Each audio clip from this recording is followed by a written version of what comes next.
F'daqdija ta' negattività, 5 kelliema tal-Oppożizzjoni Nazzjonalista, immexxija mill-Viċi Kap David Aġus u minn Beppe Fenekadami, marru l-Parlament biex jitolbu lill-Awditur Ġenerali jinvestiga l-kuntratti li saru bejn il-Gvern u l-Vitals Global Healthcare, ftehim li wassal għar-riġenerazzjoni ta' 3 sptarijiet maġġuri f'pajjiżna.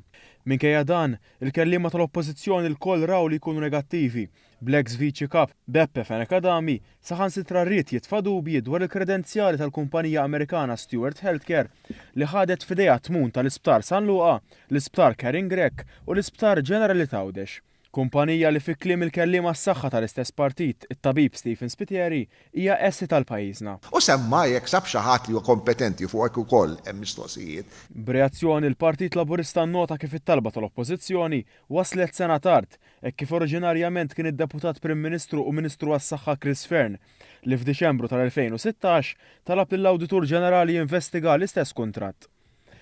Dan biex il-Gvern jassigura li kollox qed isir b'mod trasparenti. Il-Partit Laburista qal li l-Oppożizzjoni qed titlob dak li l-Gvern diġà talab iktar minn sena ilu. Il-Partit Laburista fakkar kif il-ftehim huwa wieħed ibbażat fuq public-private partnership u mhux privatizzazzjoni kif qed tipprova ddawwar l-Oppożizzjoni. Dwar dak li qalet l-Oppożizzjoni, jiġifieri li l-kuntratt fih xi partijiet neqsin jew moħbija, il-Partit Laburista fakkar kif l-Awditur Ġenerali li jgawdi rispett ta' kulħadd biex iservi ta' assiss tal-flus il-poplu għandu aċċess għad-dokumenti kollha neċessarji u jista' jinvestiga fil-libertà.